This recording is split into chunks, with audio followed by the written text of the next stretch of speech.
Here's my borage. So it was just seeds, and then of course they grew up a little bit, and then I transplanted them, and it took about 5, maybe 6 days of shock before they actually came back. And believe it or not, in past years, after just a couple of days of shock, when it just looks like they were completely dead, whatever plant it was, I just gave up. I was done.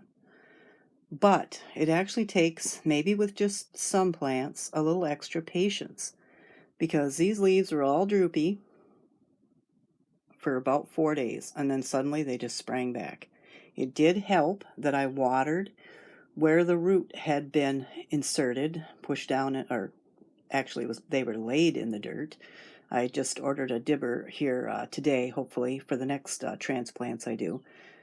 But I made a sizable hole for the root system and placed it in and watered them in, and then just shock for over 4 days, maybe closer to 5. It was just awful. I thought, what did I do wrong? But this one was the worst. All of the leaves just drooped right against the stem. But again, cool water around the root system every day, and I give them between 6 and 8 hours of light, either and sometimes 6 to 8 hours of the artificial light and 6 hours of real light. So they're getting plenty of light/sunshine. But not too much. They're not in direct light. Everything that I grow, as far as my houseplants and the starters for my garden, are all grown in a north-facing room, which is a nightmare, but I do it anyways because it's the only room with a window like this and this setup that I have. It's one of my beautiful orchids, the newest one that I purchased, doing beautifully. I had a hydrangea that I got at Mother's Day, and all the leaves turned brown. It got watered. It had plenty of sunshine. No idea. It actually lasted a lot longer than any other Mother's Day hydrangea, so I was really happy with that. I then trimmed off all of the browned or crispy leaves, took the flowers off and dried those, and I'll show that in a clip later, and fertilized it, of course transplanted it to a different pot, and now I'm giving it artificial and real sunlight every day, and it looks beautiful, and we're hoping for some flowers to come back out of it. This is one of those Jiffy pots, and let's see, it's 12 cells. Been using these for years and years, smaller versions, larger versions, and I learned something new this year. I had always just filled the container up, the black container they're all sitting in, up, just wait a few minutes, and some of the cells would fill and get spongy, and some wouldn't. Well, I'd consider that a fail. I never put the cover back on while the cells were filling up with the water that was filled up to the line on the side of the container. Never put the cover on. The cover actually quickens the pace of the cells filling up, and 100%, all of them filled up. All of them got soft and spongy, and all of them had seeds planted in them. The 2 rows right here are sweet peas, and the 2 rows right here are green beans. We have a real performer here. So this is 5 days of germination, believe it or not any longer than that, 5 full 24-hour days. One thing to kind of remember is something like this. I'm going to have to pull that netting back, otherwise he'll be trapped in there. One of the ones next to him was also trapped, so I thought there was 2 there that hadn't germinated, but they had. They were just trapped.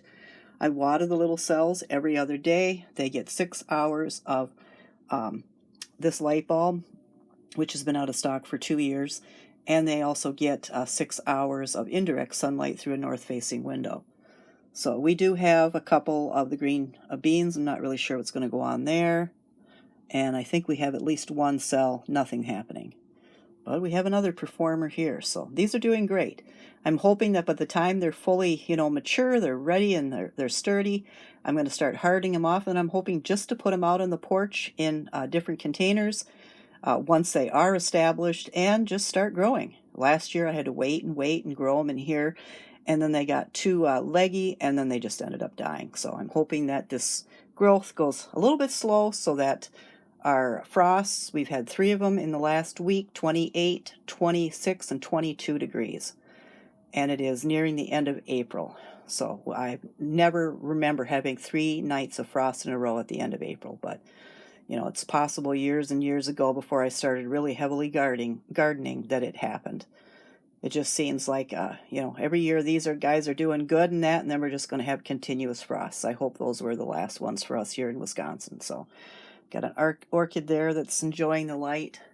More orchids, and my Christmas cactus, and my ferns, and my fiddle leaf. So everybody gets a little bit of light. I change them around every night, so no one gets the same amount of light every single night, and they've all done well, and I'm happy to admit I've lost no plants this winter in this office thanks to this grow light. So I would be happy to mention what it is, but like I said, it's been out of stock at Home Depot for 2 years. So that is my um, growing starts for green beans and sweet peas and a little bit of information. This is one of those Jiffy starting packs. I'm going to pick up another one in that for my tomatoes and just show you a little of that, and then we'll show you the next stage as we move on with our starter plants for my container garden and show you how these borage plants do and if they in fact survive to the next planting. So thanks for joining me here for this little tour, and I'll see you again.